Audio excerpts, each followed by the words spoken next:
Good evening. It's Sunday, the 19th of April, and the end of the Easter holidays. I hope you've had a good, restful couple of weeks and been able to enjoy the weather. It's been glorious, apart from a bit of rain uh, the last couple of days. So we've reached the end of the Picture of Dorian Gray. This is the 20th episode, the 20th chapter, and the end of this book. And it's I feel it all comes to quite a swift close. Last chapter, Henry and Dorian were talking, and Dorian's feeling a little bit blue, I guess, and is determined to try and be good. And Lord Henry kind of mocks him a little bit for that. And we are going to pick up from there. It was a lovely night, so warm that he threw his coat over his arm and did not even put his silk scarf round his throat. As he strolled home, smoking his cigarette, two young men in evening dress passed him. He heard one of them whisper to the other, "That is Dorian Gray." He remembered how pleased he used to be when he was pointed out, or stared at, or talked about. He was tired of hearing his own name now.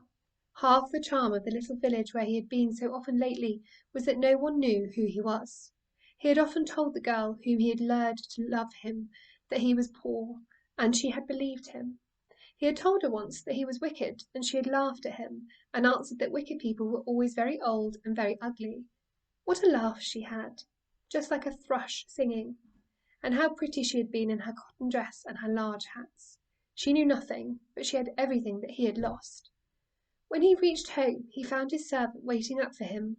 He sent him to bed and threw himself down on the sofa in the library and began to think over some of the things that Lord Henry had said to him. Was it really true that one could never change?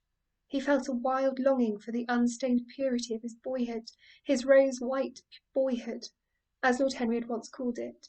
He knew that he had tarnished himself, filled his mind with corruption and given horror to his fancy, that he had been an evil influence to others and had experienced a terrible joy in being so, and that of the lives that had crossed his own it had been the fairest and the most full of promise that he had brought to shame. But was it all irretrievable? Was there no hope for him? Ah, in what a monstrous moment of pride and passion he had prayed that the portrait should bear the burden of his days, and he keep the unsullied splendour of eternal youth. All his failure had been due to that. Better for him that each sin of his life had brought its sure, swift penalty along with it.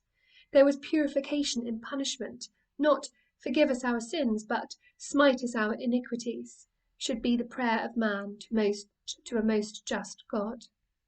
The curiously carved mirror that Lord Henry had given to him so many years ago now was standing on the table, and the white-limbed cupids laughed round as of old. He took it up as he had done on that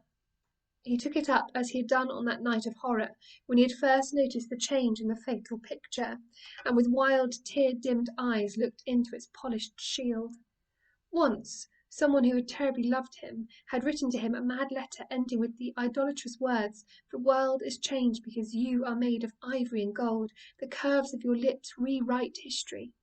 The phrases came back to his memory, and he repeated them over and over to himself. Then he loathed his own beauty, and flinging the mirror on the floor, crushed it into silver splinters beneath his heel. It was his beauty that had ruined him, his beauty and the youth that he had prayed for. But for those two things his life might have been free from strain. His beauty had been to him but a mask, his youth but a mockery. What was youth at best? A green, an unripe time, a time of shallow moods and sickly thoughts. Why had he worn its livery? Youth had spoiled him. It was better not to think of the past. Nothing could alter that. It was of himself and of his own future that he had to think. James Vane was hidden in a nameless grave in Selby churchyard. Alan Campbell had shot himself one night in his laboratory, but had not revealed the secret that he had been forced to know. The excitement, such as it was over Basil Hallward's disappearance, would soon pass away. It was already waning. He was perfectly safe there, nor, indeed, was it the death of Basil Hallward that weighed most upon his mind. It was the living death of his own soul that troubled him. Basil had painted the portrait that had marred his life. He could not forgive him that. It was the portrait that had done everything. Basil had said things to him that were unbearable, and that he had yet borne with patience. The murder had been simply the madness of a moment. As for Alan Campbell, his suicide had been his own act. He had chosen to do it. It was nothing to him. A new life. That was what he wanted. That was what he was waiting for. Surely he had begun it already. He had spared one innocent thing, at any rate. He would never again tempt innocence. He would be good. As he thought of Hetty Merton, he began to wonder if the portrait in the locked room had changed. Surely it was not still so horrible as it had been. Perhaps if his life became pure, he would be able to expel every sign of evil passion from the face. Perhaps the signs of evil had already gone away. He would go and look. He took the lamp from the table and crept upstairs. As he unbarred the door, a smile of joy flitted across his strangely young-looking face and lingered for a moment about his lips. Yes, he would be good, and the hideous thing that he had hidden away would no longer be a terror to him. He felt as if the load had been lifted from him already. He went in quietly, locking the door behind him, as was his custom, and dragged the purple hanging from the portrait. A cry of pain and indignation broke from him. He could see no change, save that in the eyes there was a look of cunning, and in the mouth the curved wrinkle of the hypocrite. The thing was still loathsome, more loathsome, if possible, than before, and the scarlet dew that spotted the hand seemed brighter and more like blood newly spilt. And he trembled. Had it been merely vanity that had made him do this one good deed? Or the desire for a new sensation, as Lord Henry had hinted with his mocking laugh? Or that passion to act a part that sometimes makes us do things finer than we are ourselves? Or perhaps all of these? And why was the red stain larger than it had been? It seemed to have crept like a horrible disease over the wrinkled fingers. There was blood on the painted feet, as though the thing had dripped, blood even on the hand that had not held the knife. Confess? Did it mean that he was to confess? To give himself up and be put to death? He laughed. He felt that the idea was monstrous. Besides, even if he did confess, who would believe him? There was no trace of the murdered man anywhere. Everything belonging to him had been destroyed. He himself had burned what had been below stairs. The world would simply say that he was mad. They would shut him up if he persisted in his story. Yet it was his duty to confess, to suffer public shame, and to make public atonement. There was a God who called upon men to tell their sins to earth as well as to heaven. Nothing that he could do would cleanse him till he had told his own sin. His sin? He shrugged his shoulders. The death of Basil Hallward seemed very little to him. He was thinking of Hetty Merton, for it was an unjust mirror, this mirror of his soul that he was looking at. Vanity, curiosity, hypocrisy. Had there been nothing more in his renunciation than that? There had been something more. At least he thought so, but who could tell? No, there had been nothing more. Through vanity he had spared her. In hypocrisy he had worn the mask of goodness. For curiosity's sake he had tried the denial of self. He recognized that now. But this murder, was it to dog him all his life? Was he always to be burdened by his past? Was he really to confess? Never. There was only one bit of evidence left against him. The picture itself, that was evidence. He would destroy it. Why had he kept it so long? Once he had given him pleasure to watch it changing and growing old. Of late he had felt no such pleasure. It had kept him awake at night. When he had been away, he had been filled with terror lest other eyes should look upon it. It had brought melancholy across his passions. Its mere memory had marred many moments of joy. It had been like conscience to him. Yes, it had been conscience. He would destroy it. He looked round and saw the knife that had stabbed Basil Hallward.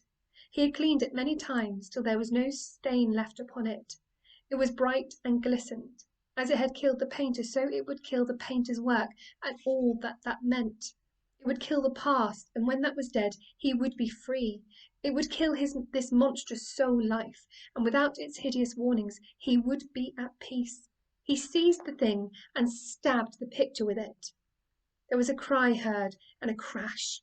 The cry was so horrible in its agony that the frightened servants woke, and crept out of their rooms. Two gentlemen, who were passing in the square below, stopped and looked up at the great house. They walked on till they met a policeman and brought him back. The man rang the bell several times, but there was no answer, except for a light in one of the top windows. The house was all dark. After a time he went away and stood in an adjoining portico and watched. "Whose house is that, Constable?" asked the elder of the two gentlemen. "Mr. Dorian Gray's, sir." answered the policeman. They looked at each other as they walked away and sneered. One of them was Sir Henry Ashton's uncle. Inside, in the servants' part of the house, the half-clad domestics were talking in low whispers to each other. Old Mrs. Leaf was crying and wringing her hands. Francis was as pale as death. After about a quarter of an hour, he got the coachman and one of the footmen and crept upstairs. They knocked, but there was no reply. They called out. Everything was still. Finally, after vainly trying to force the door, they got on the roof and dropped down onto the balcony. The windows yielded easily. Their bolts were old. When they entered, they found hanging upon the wall a splendid portrait of their master as they had last seen him, in all the wonder of his exquisite youth and beauty. Lying on the floor was a dead man in evening dress, with a knife in his heart. He was withered, wrinkled, and loathsome of visage. It was not till they had examined the rings that they recognised who it was. And that's the end of the picture of Dorian Gray. And I hope you enjoyed it. I think there was what's interesting about this novel, having read it now, is there's some chapters that I think are totally captivating, and there's other chapters like that super long one where we jump from when he's young to kind of 38 that kind of go on. But I think it picks up on some really interesting things. And if you are a year 10 reading this, not reading this, listening to this, then this is really interesting kind of background supporting knowledge for when we come to do the Jekyll and Hyde, because it kind of feeds in to similar themes. And watch this space, because I've managed to convince Miss Foyle to read Jekyll and Hyde for you. So that will be coming out shortly, probably this week. So for now, I'm going to take a bit of a break while I try and work out what I'm going to read next. If you have any recommendations, I've had a couple of emails in, but do let me know what you would like to read me to read next. If I've got it, I'll have a think about it and kind of make a decision. But it has the only kind of limiting factor is that because the videos are public. It has to be, the author has to have been dead for about 50 years, which is why Victorian texts or early 20th century texts are a safe bet. So, back to school tomorrow in our new world. I hope that you're all able to structure your days in a way that makes sense. 2 to 3 hours a day, maybe a bit more, is fantastic. Do let us know if you're finding anything difficult, or if you want any help or you want some feedback. That's what we're here for, and we want to try and make this as meaningful and manageable as possible. So I'm going to say goodnight now, and I hope you enjoyed the final little bit of your Easter holidays, and then hopefully we'll see you sooner rather than later, but who knows. So, au revoir.